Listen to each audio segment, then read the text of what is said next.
So, boys and girls, here's one that you might recognise. I shall show you around. So we've got some nice engine mods. I'll put some links and stuff to this young man's car in the video. But it's here today for a map. It's a lovely cosmic grey one. He spent the last hour outside fitting a throttle position sensor, so fingers crossed everything goes according to plan.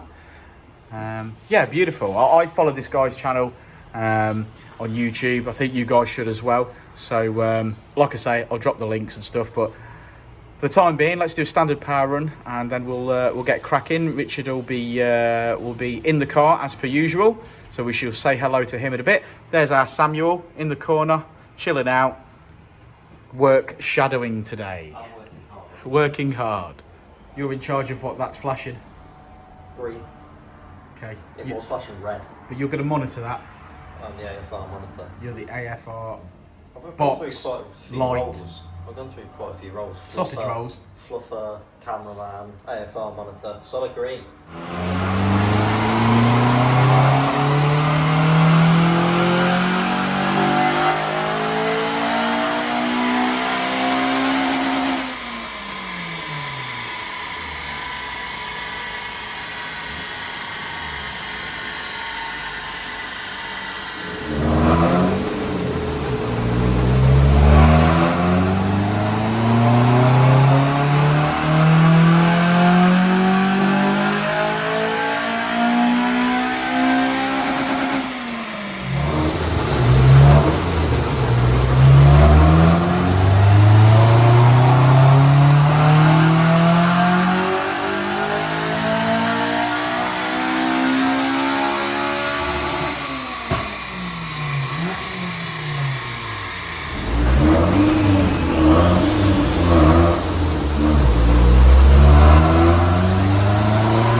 I think that looks all right, mate. Oh, okay, thanks.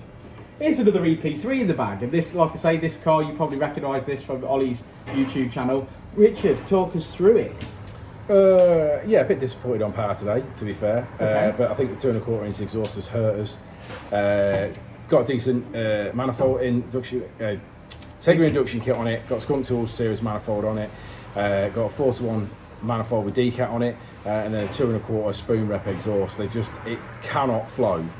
Yeah. Basically, what this engine's putting out. Now, this car actually, when it came in, had a bung in that exhaust. Yeah, it did, constricting it down to an inch. About an inch. Yeah. So we took that out pretty quickly. Saw a 10 to 15 brake increase with that alone in standard form. So yeah, especially like what would hurt us even more when tuning.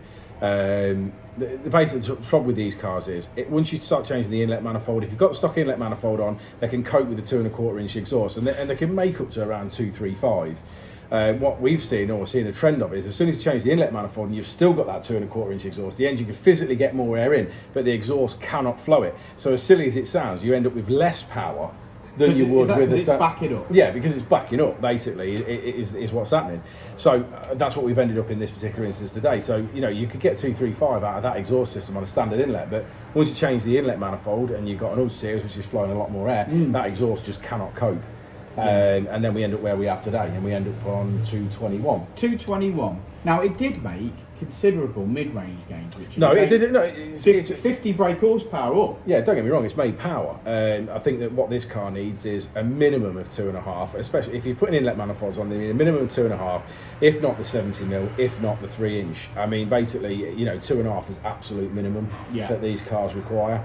They just can't flow. The ports and the heads are massive on these cars. They're 2 inches a piece. You know what I mean? They are big and they flow a lot of air.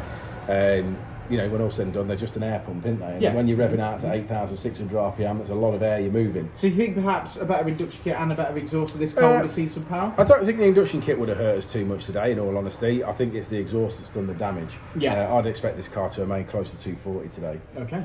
Or certainly with an exhaust that was adequate. Well, there's always progression. But So my suggestion would be the 70mm. Yeah. So what's that Teguar? I think it's Teguar, yeah. Teguar. You heard it here first. Awesome. So look at the graph. Let's have a look at the graph. We'll do your job. Thanks, mate. Well, here we go. So the graph, as we see it, red line is actually as it came in with a bung in it, which reduced the exhaust tailpipe down to like 1 inch. Blue line is with that out, so still in stock format. Without tuning, and it made a gain. It made about a 10 brake horsepower gain. And the green line today is as it leaves, and as you can see, gains across the rev range, a whopping gain in the mid range. We're talking 50 brake horsepower here, so that's going to be transforming this vehicle. That's where you're going to drive it, so that's going to make a night and day difference in my opinion. And we actually finished today on 221 brake horsepower, which is 180 at the wheels. So there we go, a beautiful cosmic grey. I'm sure you guys, like I've said before, know this car, and it is very pretty. Samuel, are you right down there, mate? Yeah.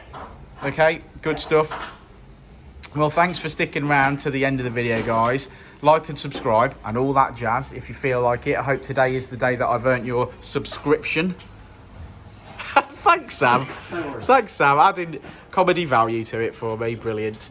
So thanks, guys, and we'll see you on the next one, won't we, Rich? There's Richard's legs. One for the ladies.